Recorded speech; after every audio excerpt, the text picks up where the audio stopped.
are providing requires all its bandwidth, we would appreciate your cooperation. Now, if you would please join us for the Pledge of Allegiance.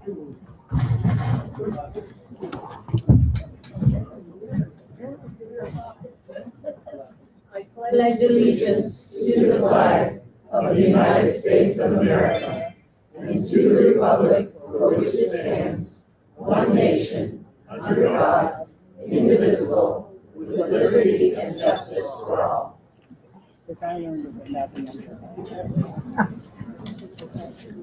Welcome, and thank you for joining us this evening to hear three excellent Democratic candidates for Arizona. My name is Penny Sharan, and I have the privilege of chairing the indivisible group, Our Revolution, Arizona Valley of the Sun.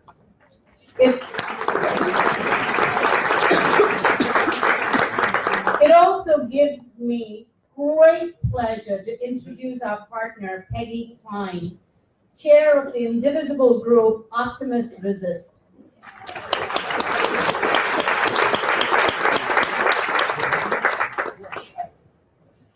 This event is being live streamed via Facebook, so progressive activists in the remotest part of our state can join us.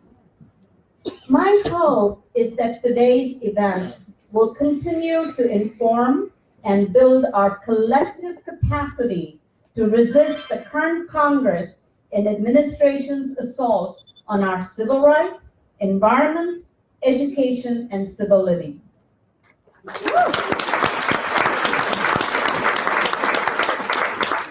I ask this of you all. Listen today to what the candidates have to say. Each candidate has made many sacrifices for a chance to represent us and better our state. In the end, when it matters the most, I ask that we all rally around the winner of the primary and elect a governor for Arizona who cares for the people of Arizona, and not a governor who is a puppet and a poster child for dirty money and out-of-state wealthy donors.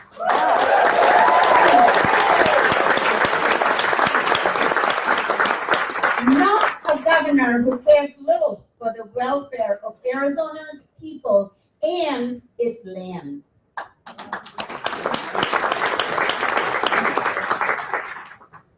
Children in cages, youth marching for their lives, no equal rights amendment for women, gerrymandering with razor-like sharpness to disenfranchise and suppress minority voters, intimidation of immigrants, sanctioned violence against our communities of color, legislation victimizing the poorest, the weakest, destruction of prestige, personal gains, collusion with foreign powers, Republican senators visiting Russia on our Independence Day,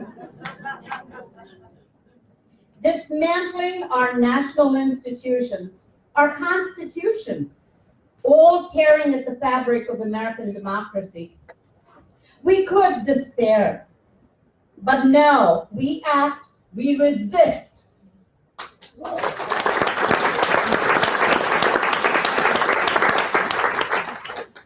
And thus, I leave you with this from Mahatma Gandhi. When I despair, I remember that all through history, the way of truth and love has always won.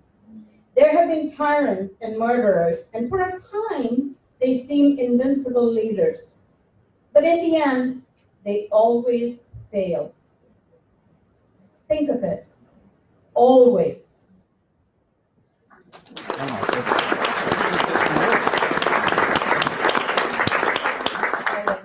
It is my pleasure now to introduce our moderator, Felicia Rodolini.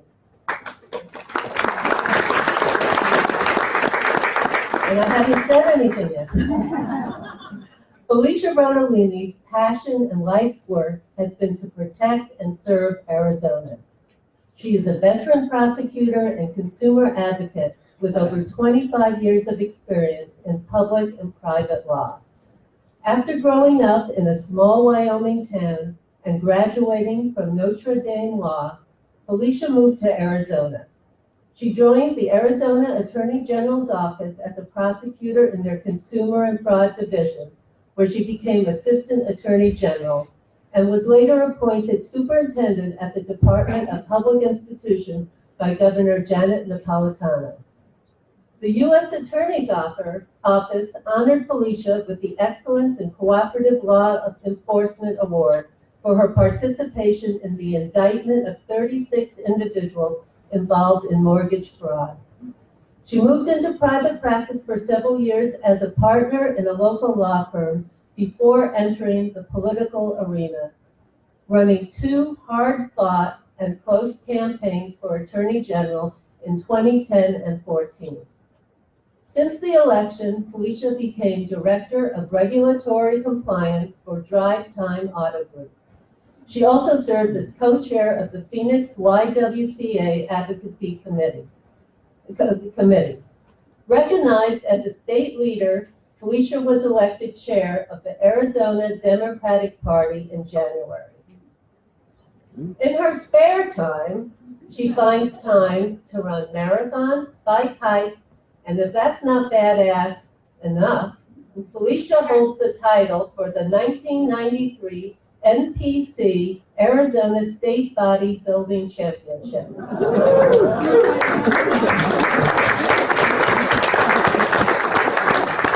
did not know what I was going to say. Needless to say, Felicia is not someone to mess with. She is dedicated to protecting our most valuable and vulnerable, and she is here to eradicate injustice. We are honored to have her moderate tonight's debate. Please join me in a warm welcome for Felicia Rodolino.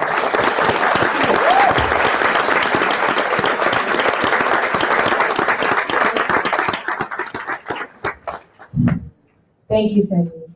It's an honor to be here tonight, to be with such a great group of activists and with such a distinguished panel of candidates. Hello, everyone. Franklin Delano Roosevelt said, "Democracy cannot succeed unless those who express their choice are prepared to choose wisely. The real safeguard to democracy, therefore, is education." That's why we're here tonight, to become educated on the issues and the candidates. And I want to thank our revolution, Arizona Valley of the Sun, and Optimists Resist. Yes, for their hard work to make this debate happen and for their commitment to civic engagement and voters' rights.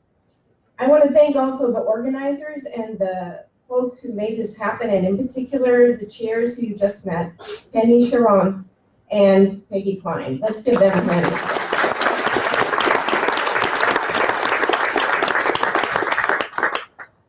So I come here tonight, as you might expect, as a neutral moderator, partnering with these awesome nonpartisan groups. That alone, I think, is a great accomplishment tonight, that we are all working together in such a great way for the right reasons. As a result, then, I have only seen the questions since I arrived tonight. And I will now go through the rules so you all will know what we are going to be putting our candidates through. Yeah. Each candidate will be given 2 minutes for opening remarks before we proceed to the debate questions. The order of answering the questions will move to the left, with the first person to answer also shifting to the left with each question, but you don't have to move. You get to stay right there. I will let you know when it's your up. Each candidate will be given a maximum of 3 minutes to answer the question. 1 minute rebuttals will be permitted only if the candidate was mentioned by name or implication. Questions are specific and should be answered as specific. These questions are designed to address real problems that we're facing in Arizona and our country, and designed to solicit real answers with real solutions. If the candidates veer off from answering the question and into general remarks, the moderator will direct them back to the question. I have to tell you that I admire these folks up here so very much. They have made such a sacrifice and a commitment in their lives, and debating is one of the most fun and most challenging things that a candidate does. And so I am so grateful to be here to share this with them. I will tell you that we have a timer and we will stick to our times. And that is part of our challenge here tonight. And so I'm going to introduce each candidate as they introduce themselves and with their opening remarks, and we'll start with Steve Farley. Well, thank you so much for being here today. I guess I should use the mic. I'm so grateful that you're here today because I'm so excited to share with you my hope for the future of Arizona. Is anybody here ready to change this state? Is anybody ready for a governor who will invest in public education instead of private prisons? Is anybody ready for a governor who understands that health care, affordable quality health care, is a human right, not a privilege? Is anybody here ready for a governor who understands that climate change is human caused and a risk to Arizona? And is anybody here ready for a governor who actually serves the people of Arizona, not a couple of billionaires from Kansas? Well, you are in luck. Because tonight you have three excellent candidates, all of whom will win against Doug Ducey and will lead this state forward into a new era in which we can all be proud of this state instead of embarrassed about being another joke on late night television. Well, I am grateful to be here tonight. I have served for 12 years in the legislature, 6 in the House, 6 in the Senate, representing Tucson. I'm the assistant minority leader right now, and I understand our budget, our revenue structure, our policies inside out. I know how to govern from day one. I'm the only Democratic candidate who has ever served in elected office, and I'm the only Democratic candidate who has ever won a campaign and I've won 6 in a row. I'm also a public artist. I invented a way for putting photographs on glazed ceramic tile. I've done that since 1991. I use my right brain along with my left brain. You need to do that to solve problems creatively. Probably more importantly, I've been a dad for the last 25 years, so I'm absolutely dedicated to not just restoring, but investing further into our public education system so it's the best in the country. Thank you. Second, we have Kelly Pryor. Hi, everybody. I don't know if you saw the news today, but Doug Ducey published an op-ed article attacking people who are trying to make our immigration system more humane. In the meantime, we have children tonight who have been ripped out of the arms of their mothers, crying themselves to sleep in detention centers. Anyone on this stage would be a better governor than Doug Ducey. Frankly, I think anyone in this audience would be better than Doug Ducey. But this year, you don't have to settle. You don't have to settle because this year you have real choices. Here's what I bring. A clear vision of an Arizona for everyone, and I mean everyone. A plan that has more robust policy proposals on more issues than anyone else in this race, and 29 years of transformational executive and CEO leadership experience, helping people come together to do what matters. When I was 22, I got my first professional job at a bank. After my second week, the president came and told me I needed to sign a piece of paper saying that I wouldn't talk publicly about the nuclear power plant that was being built nearby because the utility company was the bank's biggest customer. I stood on the First Amendment, I got fired, and I went to work for the organization that shut down that plant. And I've been fighting ever since. Right now, 30% of the kids in Arizona live in poverty. Women's rights are under attack. Our public schools are being dismantled. Black lives still don't matter, and we're running out of water. We have a chance to turn things around this year. Let's do it. And of course, David Garcia. Alicia, thank you very much.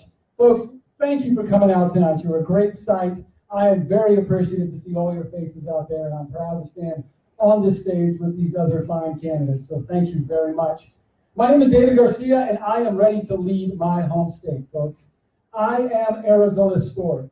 I'm in front of you because of the policies that Democrats have been fighting for in Arizona for decades. I am standing here because my family had a strong public school to take me to. I'm a product of Arizona's public schools, born and raised in Mesa. I'm standing here because of the social programs that have provided equitable opportunities to folks like myself, first-generation college students, to get a chance to make something of themselves. And I'm standing here because Democrats and many in Arizona have fought for working families. My dad was a construction worker. My mom worked in a factory. I come from a working class background here in Arizona, and my path forward was through the military. I joined the Army when I was 17. I was an 11 Bravo, carry an M16 and walk, folks. That's basically what I did. And since then, I have come back. I'm a professor at Arizona State. I'm an educator. But along the way, we had the privilege of getting a doctorate at the University of Chicago. A kid from Arizona making it that far only happens when people are ready to invest in them and their communities, and that's why I'm here. And this election, this year, is about making a statement. That's what's going to win. Making a statement, not playing it safe, but going out there and making a statement for those communities that we value, those students that we know deserve more, and that is our campaign. We are a campaign poised and ready to take on Arizona's biggest issues, starting with education. As a public educator myself, with daughters in the public schools, this is a real issue to me, but also immigration and our attack on our Latino communities. Our statement to make in Arizona is that we haven't had a governor who represents the people of Arizona for a long time, and this is going to change. Thank you. Thank you very much, you guys. Question number 1 is on education. Governor Ducey's budget increased state spending on public education and promised teacher pay raises of 20% by 2020. Many believe this relies on over-optimistic projections and is unsustainable. Should the Invest in Ed initiative pass, there will likely remain a significant budget shortfall. $1 billion of taxpayer money is also now diverted to private schools through vouchers. What is your innovative approach to balance the budget in order to adequately and sustainably fund public education? We will start with Steve Farley. Thank you. This question is central to my service in the legislature for the last 12 years. I have been fighting for public education, against vouchers, and for increased funding, and against the cuts for my entire time. I understand this budget and the finances inside out because I'm the ranking member of the Senate Finance Committee and have been for 6 years. I was the ranking member of the House Ways and Means Committee for 6 years. I also understand the budget because I'm in the Joint Legislative Budget Committee and the Appropriations Committee. And I know when Governor Ducey says we don't have enough money to fund public education, he is lying. We have the money. We've chosen to give it away to large out-of-state corporate interests, and that will stop when I'm governor. Let me give you an example of the scale. One of the ways that we can actually invest in public education with money we have is currently we spend about $10 billion a year on our budget, on everything as a state. We give away around $13.7 billion a year on corporate sales tax loopholes alone. Those are things like if you buy a 3-inch pipe at the hardware store, you pay sales tax. If you buy a 4-inch pipe, you don't. That only makes sense if you're a corporation that buys a lot of 3-inch pipe and a lot of 4-inch pipe in Arizona. The funny thing is there is one. It's one based in Nevada you may have heard of called Southwest Gas. Every month we pay them money. They take some of our money. They hire a lobbyist. They go to lobby the legislature. They get themselves breaks. There are 330 other corporate sales tax loopholes just like this, bleeding $13.7 billion a year. And some of them haven't been reviewed in 60 years. If we could eliminate worth of those, we could lower the sales tax rate by a full %, making our tax code less regressive, while increasing our education spending by $2 billion a year. And that's not just enough for 20% teacher raises, it's enough for 20% all educator raises. It's enough for pre-K, all-day K, K-12. It's enough for a building renewal formula that has only been funded at 10% of what it should be for the last 10 years. That's what keeps, and why our schools have roofs collapsing and HVAC systems, how they over duct tape. It's enough to get our counselors up from the abysmal ratio of 1 to 900 where it's at now. It's enough to buy computers that are in some schools 12 years old. It's enough to fund our community college system, which is in Maricopa County, and Pima County has been zeroed out since 2009. And it's enough to restore a university system, which has been cut by $2.5 billion since 2009. We have to get things like that done, and I want to say and make it very clear. I support Invest in Ed at the ballot, and I'm hoping it passes, but it's not enough. Even with the $405 million that was passed in this budget, that's $690 million. That just gets us to the cuts we've cut since 2008. We've got to move this state forward in this society where we need knowledge more than anything else. Thanks, Kelly Fryer. I'm glad this is the first question because it is one of the most important questions that we're facing in our state. And it's complicated. It's just very complicated because our public school education system is being attacked on multiple sides. Not only have we had decades of tax cuts, but let's be honest, have mainly benefited the wealthiest Arizonans and big corporations, but we also have the school voucher program, which takes our public money and invests it in private schools. And we have a whole charter system, which emerged for a select few number of kids, but which is now expanded like wildfire and is sucking money out of our local public district schools. I think that there are some key differences here between the three candidates. We do not all have the same approach. I am the only candidate standing up here today who 100% supports the Invest in Ed ballot initiative. In fact, I had something very much like it as a part of my proposal at least 2 months before the initiative came out. Secondly, believes that public dollars should only fund public schools and that the private voucher system has to end. And third, is absolutely committed to making charter schools in Arizona transparent, accountable, and rare.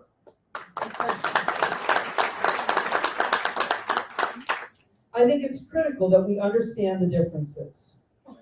I appreciate hearing my friend to my right talk about supporting Invest in Ed. I think that that's critical, that's new news, and I'm really happy to hear that. My friend here to the left was the member of a charter school board and spoke publicly that it was his mission to make that school the best school of its kind in the country. I believe that the best school for every kid in every neighborhood, in every county in our state should be the local district public school.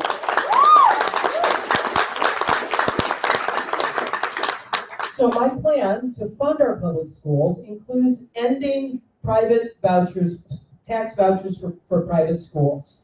It includes helping to get that Invest in Ed ballot initiative passed, but I think we need to go even further. We need to reverse all of the tax cuts that have been made that have benefited the wealthiest Arizonans over the last 40 years, including the capital gains tax cut that was made irresponsibly in 2012. And when you go to my website, fryerforarizona.com, you'll see a robust funding plan that makes our local public district schools the best in the nation. Thank you. Folks, if you remember nothing else from this question, remember this. You will never have a governor more committed to public education than me. Nobody will be more committed, folks. And let me tell you why. It is an issue that is near and dear to me. I am an educator. And it's exciting, again, to hear this support for Invest in Ed to the right of me. And Kelly has been on board early. I certainly give you credit for that.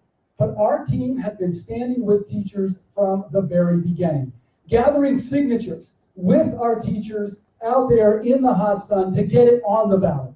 Not jumping on board once it's there, but there from the very beginning. Because we stand with our teachers. I stand with our teachers. And I am proud to say that they stand with us. The Arizona Education Association has endorsed our campaign. Because a big change you're going to see is a change in values. For the first time in a long time, we're going to have a governor who is an educator. And that is going to be a fundamental change. And so to get to your funding question, Felicia, it comes down to this. You are going to see a change in values at the governor's office, folks. And that change in values is making sure that, first and foremost, we close vouchers and tax credits going to private schools. It's the reason I jumped into this race in 2018. I ran for state superintendent of public instruction in 2014. Got this close to winning. Why? Because of my commitment to public education in a tough year. And I knew that once we agree, and once we have vouchers out there, folks, my story is no longer Arizona's story. It becomes a society of haves and have-nots immediately, and I'm going to do everything I can to make sure that's not the case. Number two, we do need to close corporate loopholes. Our legislators have sweetheart deals that they've had, created with lobbyists for years. And I want you to understand that I want to make sure I lead without those strings attached. It is why my campaign is not taking lobbyist dollars or corporate PAC money, folks. Because when you take those dollars early, you have to pay for it later. And it is those relationships that have created the loopholes, and it is those relationships that we are going to win with people power, and when we get up there, we're going to lead with people power as well. And I'm excited to tell you that. With respect to where we're going as a state, look, a number one issue out there for you educators, and I know there are many there, and I want to thank you for all your work with Red for Ed and getting Invest in Education on the ballot. But the biggest issue we have out there is we need to get away from standardized testing, folks, in this state. It is killing our classrooms. In 2014, I ran on a transparency and accountability platform for charter schools. That is nothing new. We also ran on a platform that made it clear we were going to put teaching and learning back into the classroom so that our students are ready for an economy and a world that is fast-changing, fast-paced. We got to get away from standardized testing to do that. Thank you very much. And now we're going to question number 2 on the environment. Arizona has a wealth of natural resources. The Grand Canyon alone generates nearly $1 billion annually and is home to multiple sovereign native tribes. The federal government has launched an assault on our natural resources, and the Supreme Court is currently facing an appeal by the mining industry to overturn a 20-year ban on uranium mining. As governor, what will you commit to in order to protect our state's natural resources from these environmental and economic threats? And we will start with Kelly Fryer. If we don't have water and clean air, we don't have a state. I don't know if there's a more important issue than our environment. I'm going to do 2 things on the first day that I'm in office as governor of Arizona. The first thing I'm going to do is to form an environmental justice league.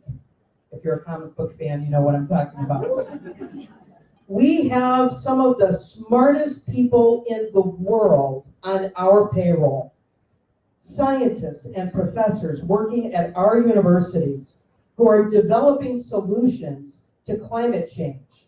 But our government here in Arizona is not currently listening to them. I'm going to get those folks sitting at a table with energy entrepreneurs from here in Arizona, with members of our tribes, and with impacted communities across our state. And I'm going to charge them with this job. I want a comprehensive plan for environmental sustainability in Arizona on my desk within 9 months. And it will include all of the environmental issues that we face. The second thing I'm going to do on day 1 is I'm going to commit the state of Arizona to forming a non-geographic 2030 district. Now, if you're not deep into the environmental world, you might not know what that is. But there are organizations and neighborhoods, there are cities and towns across the country that have committed to being a 2030 district. And what that means is that everybody within that district commits to cutting its energy and water use by 50% by the year 2030. We'll create a non-geographic 2030 district that includes every single state-owned building across Arizona, and we'll set the standard for sustainability in Arizona. Third, I said I was going to do 2 things. I'm doing 3. Third, I'll create a task force that is committed to developing a 15-county and executing a 15-county economic plan, the economic development plan. And at the heart of that will be helping Arizona become the world leader in renewable energy and environmental technology. We should be selling sunshine to everybody. David Garcia. Thank you. Folks, if you're from Arizona and you came to Arizona, you came here because it's a beautiful place. And we need to be committed to that beauty. That means that we have to stop just taking from Arizona and take care of Arizona. And as governor, it's a few things we're going to do. Number 1, we will create Arizona as a solar superpower, folks. It is going to happen. And it makes sense. Look, you look at how much sunshine we receive. Your average Arizonan doesn't understand why we're not doing more in solar energy. It makes tremendous sense for our state. I am behind and have supported the Clean Energy and Healthy Families Act, which is also going to be on the ballot. It is an initiative that is a 50% renewable standard by 2030. It is moving us in the right direction aggressively to where we need to be as a state. Second, we are going to focus on a water compact from day 1. And here's where we need real leadership. You've got to get everybody to the table, because as soon as you start talking about water, these sides point to each other and blame each other for the water issues that we're in. It's kind of like when I catch my daughters doing something. They point at each other and say, you did it, and you did it.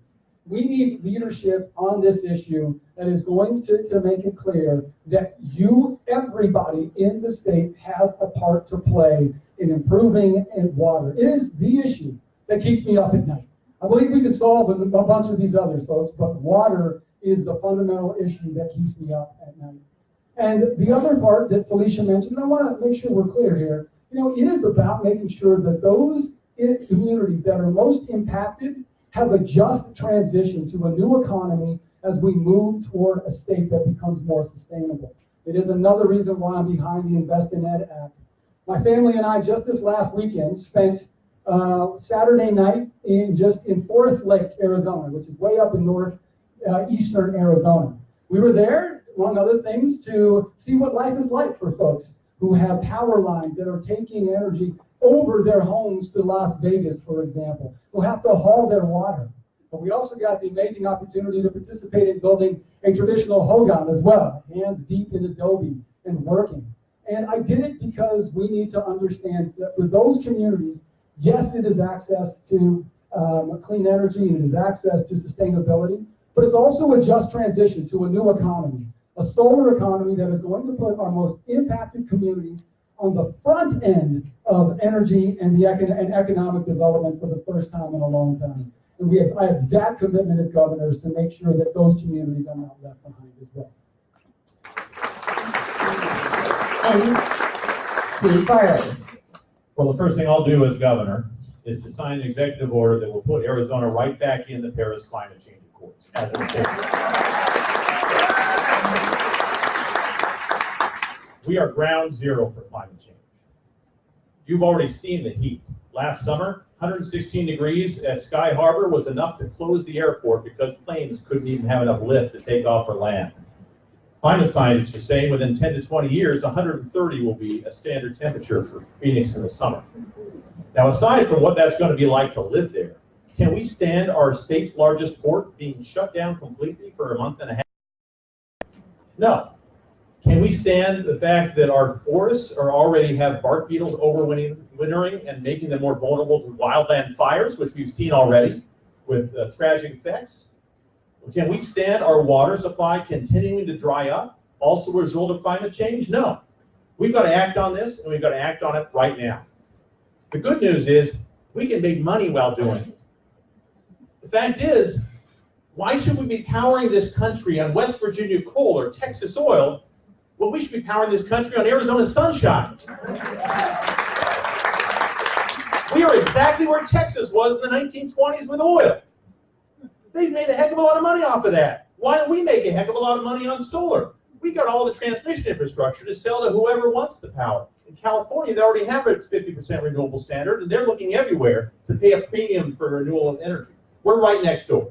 We retrofit our system, we make money, we mitigate climate change, and we work with other states who are also interested in solving these problems in the West.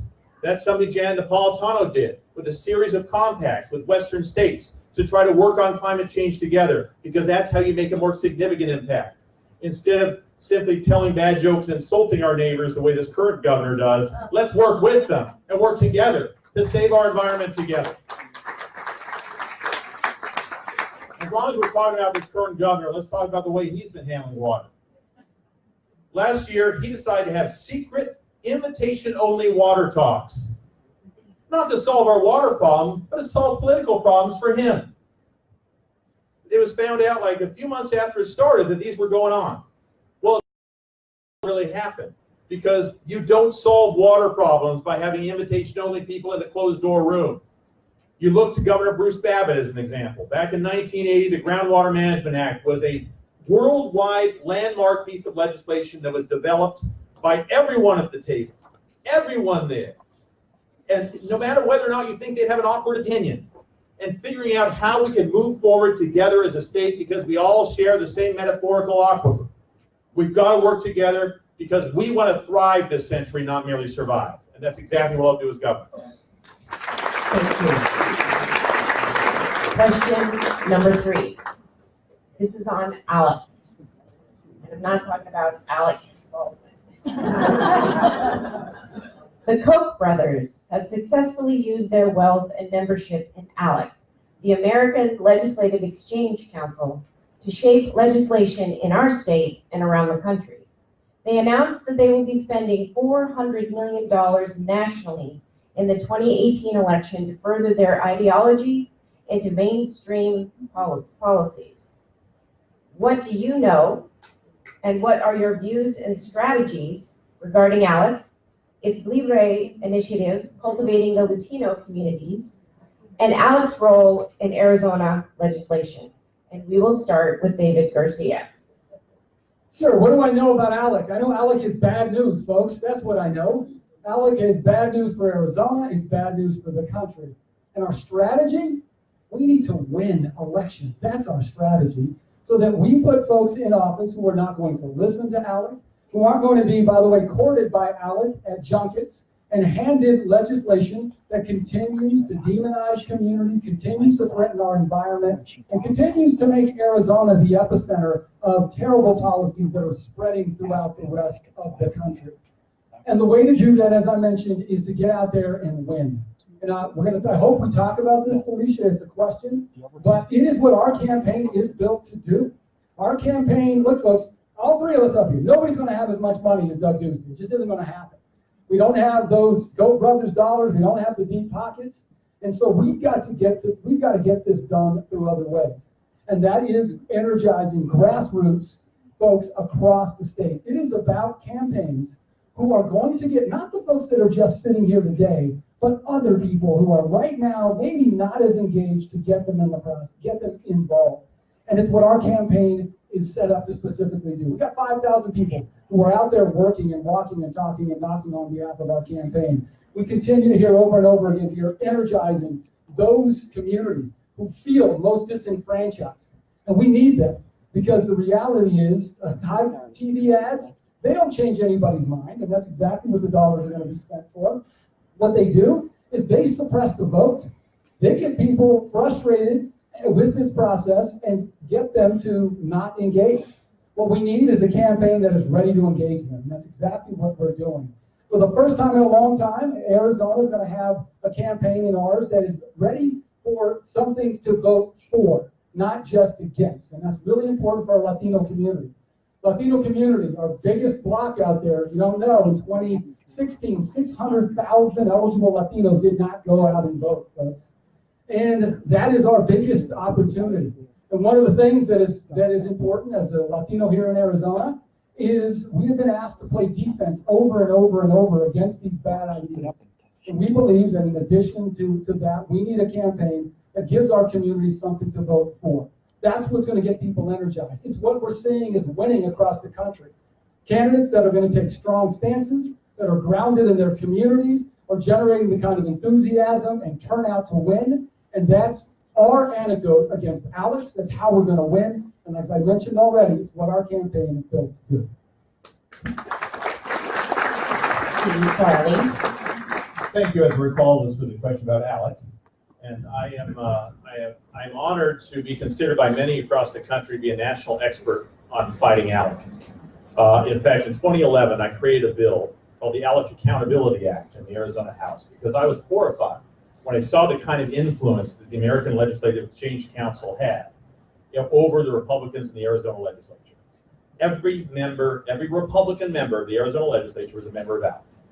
They had recruitment dinners at Donovan Steakhouse every year. Fancy, you know how expensive Donovan is. Those are pretty expensive steaks, and it was on ALEC. Then they signed them up, and then they were flown to these different conferences around the country, wined and dined, and then given model legislation, they call it, which is basically bills written by the corporations who sponsored the American Legislative Change Council, ALEC. And then these Republican legislators took it home to their different state houses and enacted those corporate model legislation into law. So many laws that you have seen come out, particularly about privatizing public education, which was a huge amount, originated with ALEC, a horrifying organization. And my bill would force them to register as lobbyists because they don't have to register right now. When you force them to register as lobbyists, then they have to reveal who gave them the money and who they were paying the money to. And the people deserve to know that. ALEC is influencing legislation like any lobbyist is influencing legislation. They should have to register as a lobbyist. Now that bill caught fire around the country. There was a legislator from Wisconsin who called me up named Mark Pocan. He's now a congressman. And you know Mark Pocan, a good guy. I had a good conversation with him. He said, "Can I run your bill?" I said, "Yes, you can. We're going to make anti-ALEC model legislation and get it done." And then in 2012, Bill Moyers flew out to Phoenix to interview me for his documentary, The United States of ALEC. You can still see that. If you go Google United States of ALEC, you can see that documentary. The first 2 minutes is me talking about what ALEC is and why I'm horrified by it. So if you go there and check it out. It is part of what happens when money has too much power in the legislature, when you have Citizens United, which gives the power to corporations to run roughshod. But the fact is, corporations are not people, and money is not speech. And that must end.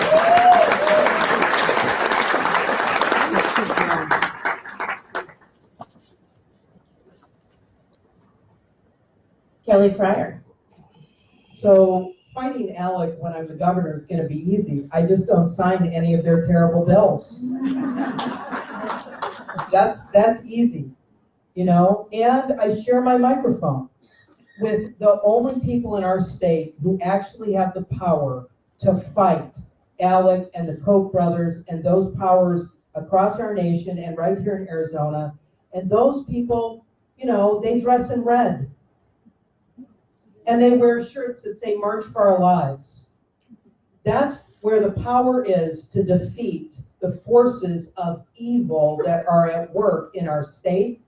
And I'm using that language very specifically because this goes so far beyond politics. This is not a political issue. This isn't Democrats versus Republicans. This isn't us versus them. This is about a small slice of the American elite that have taken control of our government. And we have the power to defeat it. We are the answer to ALEC.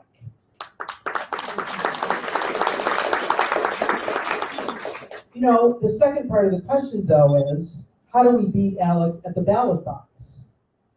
I got into this race because I work at the YWCA in Southern Arizona. I'm the CEO there. And I work with thousands of women and families, most of whom are immigrants, women of color, low-income families, and those folks are working harder than anybody I've ever met in my life to make life better for themselves. And I'm going to just say this, I did not hear those issues or see the faces of those folks represented in this campaign, in this election. I jumped in because there were too many voices that weren't being heard and too many issues that weren't being talked about. The only way against the Koch brothers and against the influence of Alec is if people come out and vote. And the only reason they're going to come out and vote is because they feel like their voices are being heard. Feel like they're being seen. So on this campaign, I'm traveling to every small town and rural community you can imagine. I was up on the Kaiba Paiute reservation a few months ago. There are 240 people who live on that reservation, and 60% of them are under the age of 18. When I stood in front of the tribal council, they looked at me like I was lost. They said, nobody ever comes here. I'm here. I walk the walk, and I see you. And I believe that's how we win this election, is to have a candidate that people across our state can believe in. Thank you. Question number 4 on healthcare. Each of you have stated that you either want to protect and expand healthcare coverage, move forward and support Medicare for all, or support universal healthcare. How much will each of your plans cost? How will you fund them? And how long will your plans take to implement? And we will start with Steve Farley. Well, this is an important one because we have a governor right now who doesn't really care about your health care. He cares about getting reelected and using Koch brothers money to do that. That was proven last August, last August, when the Grand Cassidy bill came out that would repeal the Affordable Care Act without a replacement. As soon as that came out, he announced, I'm in favor of it. We got to get rid of Obamacare. Then the economists at the Joint Legislative Budget Committee announced that it actually would cost Arizona $11 billion over the next 10 years and kick 500,000 people off of health care in Arizona. What did Doug Ducey do? He doubled down and said, I still endorse it. We got to get rid of Obamacare.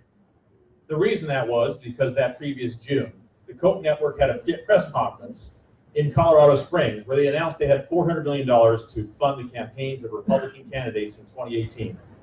But they wouldn't give any of it to anybody until Obamacare got repealed. That's a governor who governs for a couple of Kansas billionaires and not for us. Healthcare is a huge issue. As I've gone around this state for the last 18 months, everywhere, visiting everyone in every town, every city, all across this beautiful state of ours. And I keep hearing how people are concerned, not just with accessibility to healthcare, but affordability. Now, we did an amazing job in the legislature. Actually, that's a strange thing to say. But in 2013, one of the peak moments in the legislature was when Jan Brewer, of all people, who I disagreed with about almost everything, reached out to me and they said, do you think you can keep the caucus together if I decide to expand Medicaid to 400,000 people in poverty? I said, yes, we can. And we kept the caucus together. We found 4 Republicans to go with us, and we rolled the speaker, we rolled the president, we got it done, we saved lives and kept our hospitals afloat. It's possible to work together and do good things on health care because everyone needs good health care. Everyone deserves good health care. Health care is a right, not a privilege. We actually have an example where we can expand it to everyone about buying into Medicaid, where we actually had an option like that in Arizona, a real public option called Healthcare Group. It was created by a governor and a Republican governor, Republican legislature in the 80s. It allowed small business owners and sole proprietors to buy into Medicaid. And it cut my premiums in half when I went on it as a small business owner in the 1990s. I was on an individual market on a Cigna plan that went up 20, 30% a year. Anybody out there who's been on the individual market know it's a terrible place to be. But this offered real options for affordability and better care. We need to explore how we get that going and broaden it to everyone, not just small business owners. We can do it in Arizona. We've done it before. Our people deserve it. And when you have a governor that actually cares about the people of Arizona, not the deep-pocketed people from out of state who just want their taxes lowered, then we will get it done. Kelly Fryer. A good friend of mine who lives in Canada broke her leg and sent me a text message and said, I broke my leg, I had to go to the emergency room, here's what happened. And here's how we're different. She said, I went to the emergency room, you go to your emergency room. I waited to get seen, you would wait to get seen. It cost me nothing, you'd go home with a $1,000 bill. The only real answer to healthcare in this country is at the federal level to have Medicare for all. Now that being said, that it's true. There are some things that we can do here in Arizona to give the folks who live in our state access to affordable health care. And I think by expanding one of the programs that we do relatively well in this state, and that's the Access program. We allow folks to buy in to access, to have affordable health care opportunities for all Arizonans. But to make that happen, I think it's interesting, how are you going to pay for it and where is it going to come in the budget? You cannot separate health care from everything else that's happening in our state. Here's the bottom line. The way that we are programming in our state, the way that we look at our budget is completely upside down. A budget is a moral document. I'm going to say that again. A budget is a moral document. It shows us what our priorities are. It shows us what our values are. And you want to know where we're putting money in Arizona? Prisons. We spend more than $1 billion on criminal justice in our state. If we take serious action to reduce the number of people who are in prison by saying we're going to move towards, nonviolent felony offenders, nonviolent offenders, we're going to do early release, we're going to have alternative sentencing, and we cut the number of folks that we have in prison in half, and we end contracts with private prisons and detention centers. Overnight, we free up somewhere between $200 and $400 million. That's where the money comes to do the things that are important to us. And I'm going to say again, as I did in the answer to my first question, just tweaking the tax and trying to close sales tax loopholes is not going to give us enough money to do everything that matters. We need to reverse the tax cuts that have been made, that have benefited the very wealthy and big corporations over the last 40 years in Arizona. And we need to put our morals into practice in our budget. David Garcia. Thank you. On this issue, we need a governor that is going to look every Arizonan in the eye and say we are committed to affordable, accessible health care for every single Arizonan. And that health care is a right and not a privilege. And I know you're hearing it on this stage, but the reality is that is not the case right now in Arizona. We toggle out health care in our fights with the federal government for our most vulnerable Arizonans who are covered at 1 minute and not covered in the next. Folks, that is cruel. And it is cruel because it is people's lives that are at stake here. It is their well-being, and it is their mental state that is at stake here. To me, this is a personal issue because I know, and we are connected to folks even on our campaign, who are focused on healthcare every single day and whether or not they're going to be covered. We have got to take that away, and we've got to make it clear as a state that we stand behind affordable, accessible healthcare. And we've got some similarities up here. The answer really is at the federal level, by the way. That is where the ultimate answer needs to come. But as a state and as a governor, we've got to fight to meet that goal of affordable, accessible health care. And a great idea is allowing people to buy into Medicaid and into access. A system that is already in place throughout rural Arizona that has got a structure that can allow for access in most of rural Arizona, and it's a great place to start. But I want to step back for just a second and answer that policy question. And just tell you that to me, ultimately, a lot of the questions we're asking about here, folks, whether it's education, whether it's healthcare, whether it's immigration, all comes down to a bigger value statement that we're going to have as governor. I'm going to have as governor. See, because to me, one of the big issues facing Arizona, and one that pains me, is that every year, Arizona is one of the worst places in the state to be a kid. One of the worst places to be a child. Folks, we can't call ourselves a great state until we can fix that. And my goal is in 9 years from now, and yeah, that means we've won twice, to walk out of the governor's office and to have Arizona be one of the best places in the country to be a kid. Because childhood is ultimately what we're talking about here. It is investing in our young people in education. It is healthcare so that families don't have their lives wrecked and have to move or make decisions between welfare and medication. It is making sure we're not splitting up families. And ultimately, when we take care of those issues, Arizona will become one of the best places in the country to be a kid. And then we can all walk out of that governor's office with what we've accomplished. Thank you. So at this point, I want to take a point of privilege here. I gave you guys a bit of a pass on that last answer in terms of answering the specific question. I thought it was fair. I got to all of them and with respect to your answers. But with respect to the last few questions, I'd like you all to stay on point with respect to answering the specific question. I'm sure you guys noticed, didn't you? I know. Question number 5, the economy. All of you have plans to spur economic growth. 1 in 5 Arizonans live below the poverty line. Explain how your specific plans for economic growth will create opportunities for these individuals. And we will start with Kelly Breyer. One of the most important things that I've done in my role at the YWCA is to revive the Microbusiness Advancement Center of Southern Arizona, which focuses on economic development in low-income communities, specifically focused on providing support, training, coaching, and access to capital for entrepreneurs. And one of the things that I did as a part of that project was to bring together a coalition of business leaders, nonprofit leaders, university folks, grassroots leaders, and we've done a research study of some of the most innovative things that are happening around the country to end poverty and to drive economic development from the bottom up.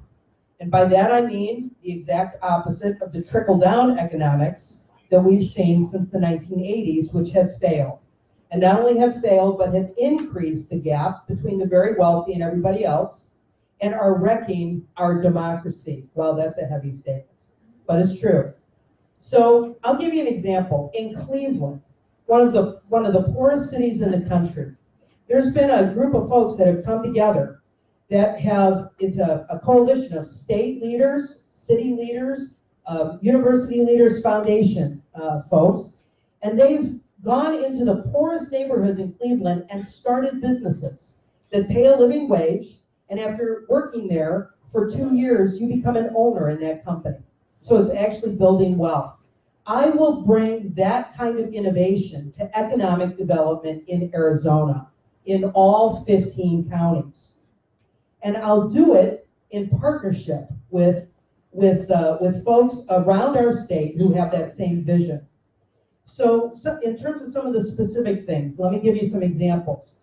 I'm going to start a wage board that will bring labor and business leaders together to set a prevailing wage, kind of like a mini Davis-Bacon Act, if you know what that is, that will help raise the wages of jobs all across Arizona, our state.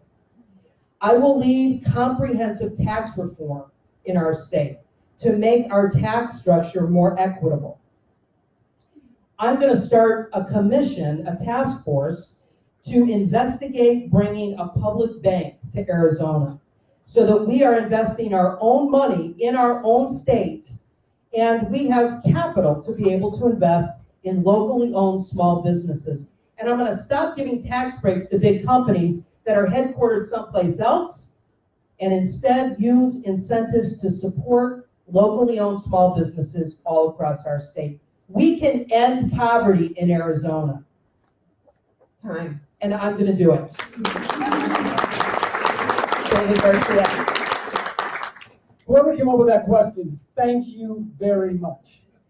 Thank you very much for not forgetting Arizonans in this economic discussion, folks, particularly our lowest income Arizonans, folks like I grew up with in Mesa, because that is not the present circumstance and the economic approach right now in our state. If you look at what Doug Ducey's going to say, you know what he's going to say? He's going to say that there are 129 people a day moving into Arizona as the economic plan for our state. As an Arizonan, when I read that, do you know what I read? You're forgetting the people who live here already. You're forgetting those most in need. And we are a relatively poor state, particularly if you're a child in this state. And we need to focus not just on attracting people from and corporations from outside of Arizona, but building and investing in Arizonans. And for me, the key issue, number one, is education, folks. When people say, pull yourself up by your bootstraps, David Shapiro, if you're out there, I'm stealing this from you. Education is the bootstraps. And an investment in education is an investment in getting equitable opportunities available to all of Arizona.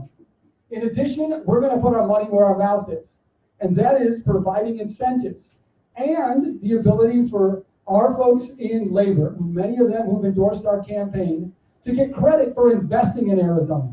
And that is through apprenticeships. Because the best way to use public money wisely is not to give it to a company who gets something done and moves out of the state, but to give it to those, many of our union brothers and sisters, who are building the labor pipeline through apprenticeship so that we continue to have a workforce here in Arizona. Another approach is we've got to focus on companies starting, building, and staying in Arizona. We've got a lot of great ideas out there, a lot of young people ready with entrepreneurial ideas. We want Arizona to be the place where they come with $1 and an idea to make them happen. And it's those companies that continue to invest and grow Arizona.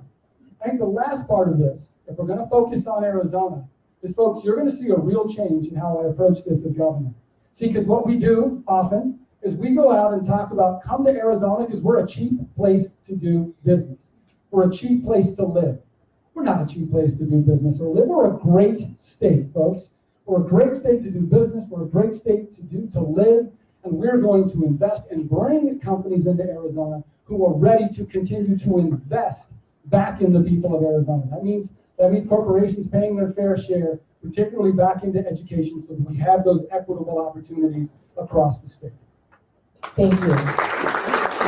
Steve Farley. Well, Governor Ducey's economic development strategy has been an utter failure. His strategy has been to slash corporate taxes, fire corporate tax auditors to encourage tax chiefs to come to the state, and get rid of environmental and consumer protections to make us all vulnerable to sketchy companies from elsewhere like Theranos and Uber self-driving cars, which have literally endangered our health or killed us in the case of Uber self-driving cars. That's not an economic development strategy for us. And it's certainly failing because other companies aren't coming to Arizona. There was a great article in the Phoenix Business Journal a couple of summers ago where they interviewed a couple of businesses that were thinking of bringing 3,000 jobs to Arizona, and they decided not to come.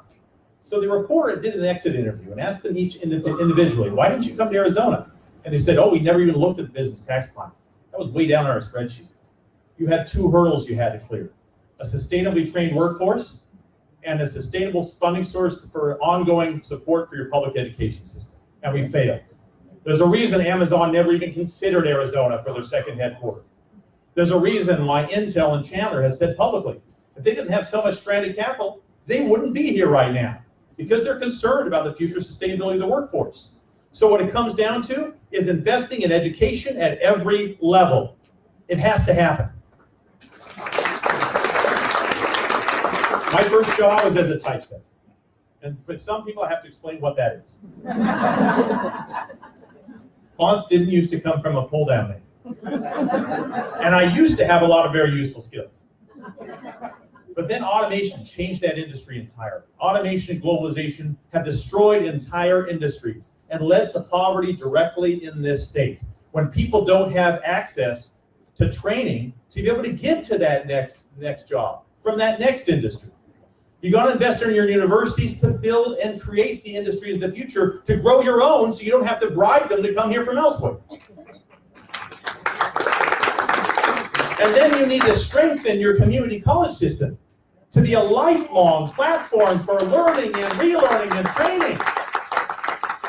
So when people are trying to get new skills to be able to have success and move forward and make something themselves, they can get that done. There's no reason we shouldn't be doing it, except for we got a governor right now who is more caring about lowering taxes for his out-of-state backers than the people of Arizona. You might have noticed that's a theme. Thank you. Thank you. Great job, guys. Thanks for sticking this in specifics. Question number 6, immigration. Arizona has historically enjoyed a relationship with Mexico that has our state's economy and required a rapport between our governor and the governor of Sonora. Given the Trump administration's policies of building a border wall, employing the National Guard, and zero tolerance, what is the economic impact on our state? And second, how do you view the relationship between the governors of Arizona and Sonora? David Garcia. Thank you. Folks, it is going to be my legacy as governor to make sure we never have a wall in our southern border in this state, ever. And it's because not only is it going to be a psychological scar on this state and on this country, it is a terrible economic idea as well. We should be leaders in this state on the issue of immigration and the border. Instead, we have leadership that continues to fearmonger. We're in a situation right now where immigration is that dog whistle issue. And it's the one that gets people fired up, and the one that Republicans have used over and over again for their political advantage. That ends when I am governor. We will stop using immigration as a political issue. We will stop splitting families, by the way, at the border. We stand, and I believe that ICE right now is in a circumstance where they are not enforcing our American values. They need to be replaced with an immigration system that does. Number one. Number two, it is making sure our dreamers are ready to get the opportunity to get educated and contribute to the only country and state that they know. And it is, we're going to stand with our dreamers and fight with them at every turn. And we're excited to have them behind our campaign, which is phenomenal. But the last point is we need to continue to build our economic relationship with Mexico. And we need to build it because they are our biggest trade partner, because they're central and have always been central to building Arizona and our economic prosperity. And so we're going to have a circumstance with me as governor, where we're going to have a governor who's going to go down to Mexico and pitch Arizona in Spanish. Voy a ir para hablar con ellos en español. Es exactamente lo que voy a decir. And when we do that, we're speaking to them, to their hearts. We're showing them that Arizona is in a position here not just to say that we are ready for good relations and relationships. And by the way, we have done this historically a lot. We invite people into the country when we need labor and turn our backs on them when times get tough. And we're not going to do that anymore. And we've got to make sure that through that relationship, we build prosperous relationships. And we're down there in a genuine way, taking a leadership role on this issue like Arizona needs to do. It is about having ideas like a port in Douglas, which we believe would transform that community fundamentally, and making sure that we stop these scare tactics and these fear-mongering that has been dividing families and splitting up our communities for way too long. Steve Farley. My stepdad owns a little tennis shop down in Tucson. And he told me that 40% of his retail business comes from customers from Hermosillo. Because in Hermosillo, it costs $10 for 3 tennis balls. It costs $1.69 in my stepdad's store. 33% around the state of our retail activity every day comes from legal Mexican residents. That's not something you build a wall to stop. Trump's wall is a wall between us and our economic future, and it has to be resisted. that's not doing anything to help our border security whatsoever. We've got to get our relationship with Mexico in much better shape than it is now. And the great news is that when you do that, when you create a strong trading partner, you actually help to solve the immigration problems that we've been seeing as well. Sadly, we have a political party right now that seems to want to use immigration as a tool to motivate their base. They don't want to solve any problems. They don't want border security. They want to keep it alive. And we certainly saw that in this new zero tolerance policy, which is reprehensible and must be resisted. Taking away children from their families and housing them in private prisons here in Arizona cannot abide.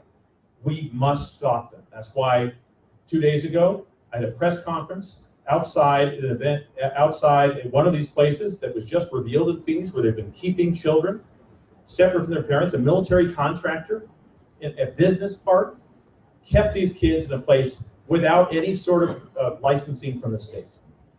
I wrote a letter on June 22nd when we first heard about these migrant children coming to the state. And I had them, and I demanded that the Department of Child Safety send caseworkers to investigate to see if these kids were being abused. I had 38 of my colleagues in the legislature sign on, and the Department of Child Safety director has not responded. These are not things that help our relationship with Mexico. These are not things that help our relationship with ourselves. This is not who we are as Americans. We reach out, we create relationships.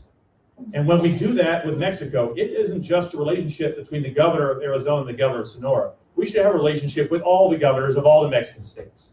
If we are able to work with the 4 southern Mexican states and work with those governors to help them develop their economies and allow the people who are growing coffee there, for example, to keep their own money instead of surrendering it to middlemen who take away all their opportunities to have a decent life, then you would have less people wanting to come over here and they would have a great life at home.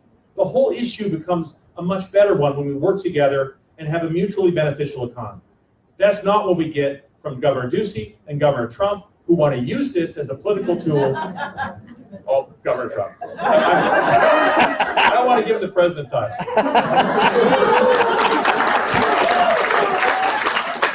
Kelly Schreier.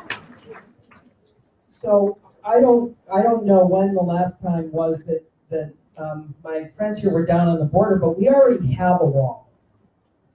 There's been a wall there for a long time, and it is a scar on the land. It divides families, it divides members of tribes, and it's wrong. The economic impact isn't just related, though, to our trading relationship with Mexico. We are spending so much money on the militarization of that border, on keeping people in detention. That's where our dollars are going. In some ways, the economy of Arizona is dependent on that criminal justice and detention system, and that needs to change. I believe we can build a peace economy here in Arizona. I believe that we can build in Arizona an approach to our immigrant neighbors which is based on basic human rights and humanity, rather than fear. I know there's a wall because this is not a new issue for me. I've been working with immigrants in southern Arizona for years. Abolish ICE is not a hashtag for me. I'm not new to this. In fact, I've been catching a little bit of flack on social media because I reposted an op-ed that I wrote 4 years ago when, under the Obama administration, women and children who were fleeing violence in Central America were being dropped off by Border Patrol at the Greyhound bus station near my home. This is not a new problem. This is not Democrats versus Republicans. And I'm sorry, what Trump is doing is horrifying. But it is rooted in the racism and xenophobia that has been a part of our immigration system for decades, for centuries.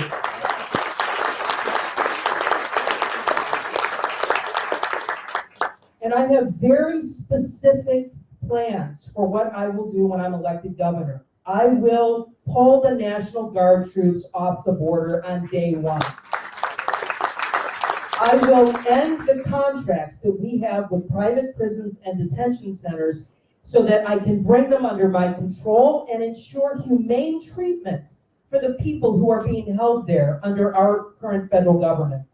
I will direct the Arizona Department of Public Safety and ADOT to stop collaborating with ICE and Border Patrol. And I'll change the narrative about who our immigrant neighbors are. Doing the right thing is good business. We're going to do the right thing when I'm the governor of Arizona. Thank you. Question number 7, and that is the bonus round. We have had a great debate, and you guys have been excellent on staying on time and really giving specific answers, and I'm very, very proud of you guys. So the bonus round is on our opioid epidemic. Arizona is experiencing an opioid epidemic, as are so many other states in our country.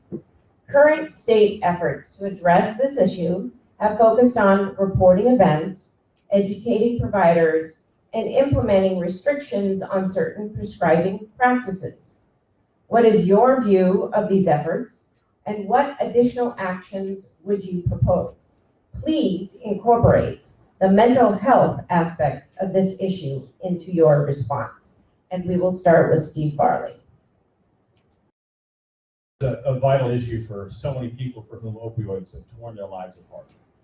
I'm convinced that part of the solution long term is the solution that I also talked about of what happens when somebody loses their career because their entire industry disappears mid-career. A lot of that has happened. We saw a lot of that with Rust Belt, but especially happening here in Arizona as well. When people feel like they don't have any opportunity to move forward, when they don't feel like that they can create a decent life economically for themselves and others, they turn to whatever it may take to ease that pain. And I think that's part of what happens. But we have not gotten serious with mental health in Arizona at all. We're starting to try to do something where we're bringing mental health together with medical health in the Access Medicaid program. And that's a good progress to be able to move that forward. But we have to take away that stigma. If people need help, whether it's for physical health or mental health, we need to get it done. But one of the things we need to do right now is that when it comes to addiction, there is an epidemic of addiction in our prisons, particularly in our private prisons. One of the things that we could do to actually shut down all private prisons, while at the same time treating addiction, would be to simply treat the prisoners we release each year. We release about 19,000 prisoners from our state prison every year. The Department of Corrections itself says that about 70% have an active substance abuse problem when they are released.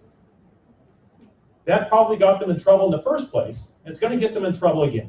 So what will happen if they come back to prison is you have another crime, you have more victims, and you're paying for people to warehouse them again instead of having them be a constructive member of society. Well, we treat about 900 every year with a program. And out of those 900 over the last 5 years, it's cut the recidivism rate in half. So half the people come back to prison. If we treated all 14,000 that we release every year, you'd have 7,000 fewer people coming back to prison, 7,000 more people contributing to the economy instead of detracting from it, 7,000 fewer crimes, and 7,000 fewer victims. Why aren't we treating every prisoner released from prison for substance abuse problems? That could solve so many things, and we could shut down every private prison, which are a moral, economic, and ethical disaster. The reason we're not is because Doug Ducey's Department of Corrections director is a guy named Chuck Ryan, who before he became the director of corrections in Arizona, designed Abu Ghraib prison in Iraq. You can't make this stuff up. When I'm governor, we're actually going to have people in charge of departments for the state who believe in the mission of their department and understand that public service is a life goal, and that's why you should serve, not to get power or money or to check off a box on their resume. We can restore honor to service, and that's exactly what will happen when I'm governor. Thank you.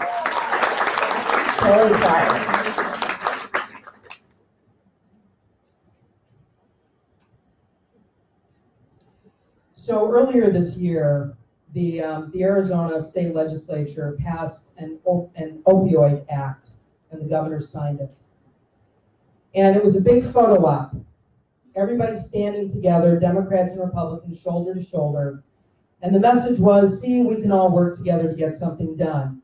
If you remember, that act was passed in like a rush session, and they rushed that law through. And it was just about that time that I met a young woman who suffers from chronic pain. And she said, I had a hard enough time getting doctors in this state to prescribe the medicine that I need. And now this opioid act has further criminalized doctors, and they're too afraid to even see me. This is an example of what happens when we govern based on something other than a fundamental commitment, first and foremost and always, to human rights. Basic human rights. I promise you, I will never sign a bill because it's a good photo op. Now, there were some things in that bill that were good. No question about it. We need to invest in education. We need to make sure that folks that are reporting don't get arrested, can't be prosecuted. We need to make sure that our first responders have the drug that they need to treat people who are overdosing. But I'm telling you, too often in this state, we put something besides people first. Every bill I sign, every policy I write, every budget I draft will be done through a human rights lens. People will come first in every case.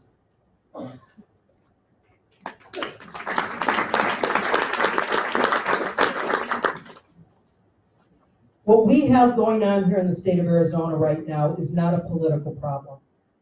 We have a moral one. And I refuse to get caught up in this us versus them moment. We need to really ask ourselves the question, who are we? What are our values? What kind of world do we want to raise up our children in? And what kind of future do we want to build together? I think that's the number one job of the governor. And I can lead that conversation, and I will. David Garcia. Thank you. Folks, we start this discussion at a fundamentally different place. As Democrats and as people committed to the long-term health of Arizona. The approach that has been taken is about reporting and enforcement. It is a similar approach that we've seen to issues related to drugs over and over and over again. And we see and we know that that approach does not work. It does stigmatize, it demonizes, and most importantly, it does not provide help for those most in need. I was at a forum on the Tohono O'odham Nation in Sells, and I spoke with a grandmother who came and gave me a human side to this. And it was a grandmother who was taking care of a grandchild because she had a child who was taking care of her grandchild because her child was addicted to opioids. And for her, it was a daily up and down battle. A day where her young person did well one day and then ran into issues the next. And reporting and enforcement isn't going to help that young person, and it isn't going to help that family.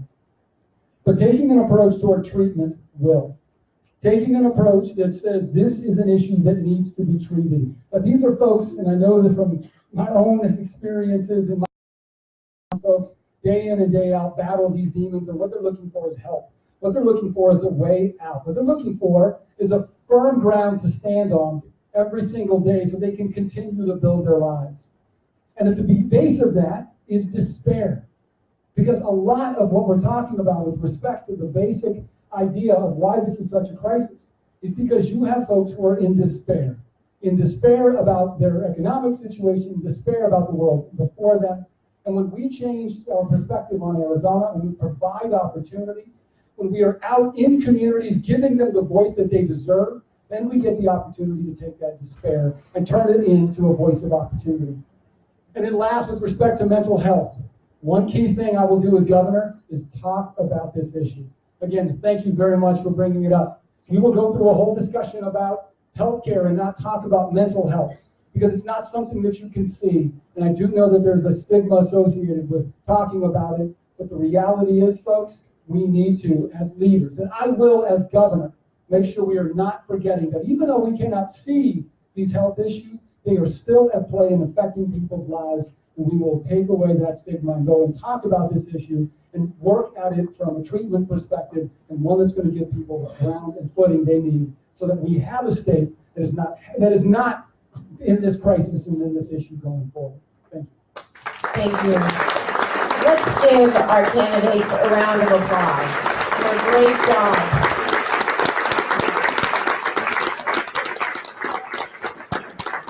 I want to thank our wonderful timer, our cameraman, our AD and lighting gentlemen, and thank you for all of you being here tonight. I want to also say how proud I am that these candidates before you reflect the diversity of our state and our people. I am grateful for the way you've been respectful to one another. That's important, and it's important that as candidates up and down the ballot, we respect one another and differences of opinion. Primaries. A primary is a good thing, and as this debate shows tonight, primaries give all voters, regardless of political affiliation, the opportunity to see candidates up close and personal, to hear what they have to say, to hold them accountable for the things that they have to say, and to find out if they're the kind of role model and leader we deserve in this state. I ask everyone here tonight to get involved in campaigns, to be part of the fight, to make sure that our state is in the hands of a leader who cares first and foremost about the people. It can be in your congressional district or your legislative district or in your county, or it can be in any legislative district or county or congressional district. Find an issue, find an initiative, find a candidate that speaks to you so that we can be the ones to promote these messages everywhere in every corner of this state. Fight by educating our neighbors, holding house parties, talking about the issues. President John F. Kennedy said, "The ignorance of one vote in our democracy impairs the security of all." And folks, our security in our state, in our nation is in peril today. Our social security, our global security, our voting rights, our education system, our government, and the security that our founding fathers and mothers wanted for every single one of us forever. That's what's at stake in this election cycle. And I want to end this debate where we started, with the Pledge of Allegiance. We pledge to a nation that is indivisible, that provides liberty and justice for all. And when you think about that, and every time we say that pledge, we understand that liberty and justice for all is for all, and not just a 1 or 2% of our country. So I ask you tonight to take that pledge a little step further, to pledge that we continue to fight for democracy, and to make sure that we're all educated, and make sure that we all agree with respect to one issue that I can't let go tonight, and that is immigration. It's so important that our leaders and our candidates put themselves on the line to go out on a limb and to talk about immigration and immigration reform, and the fact that we need to have compassionate and responsible immigration policies, because as a granddaughter of Italian immigrants, and as the daughter of a father whose first language was not English, democracy as an incredible institution of immigration. It is part of our fabric, of our culture and our diversity. So I ask you tonight to keep the dialogue going, get involved, and let's make sure that our nation is indivisible and protects everyone and provides everyone with liberty and justice. Thank you.